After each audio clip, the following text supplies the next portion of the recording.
حدثنا محمد بن بشار قال حدثنا غندر قال حدثنا شعبة عن أبي إسحاق قال سمعت الأسود عن عبد الله رضي الله عنه قال قرأ النبي صلى الله عليه وسلم النجم بمكة فسجد فيها وسجد من معه غير شيخ أخذ كفا من حصى أو تراب فرفعه إلى جبهته وقال يكفيني هذا فرأيته بعد ذلك قتل كافرا।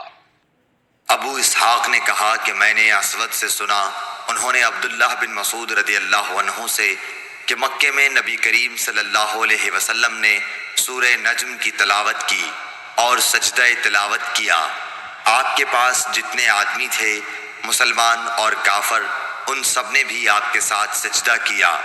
अलबत्ता एक बूढ़ा शख्स उमैया बिन खलफ अपने हाथ में कंकरी या मिट्टी उठाकर अपनी पेशानी तक ले गया और कहा मेरे लिए यही काफ़ी है। मैंने देखा कि बाद में वो बूढ़ा काफर ही रहकर मारा गया।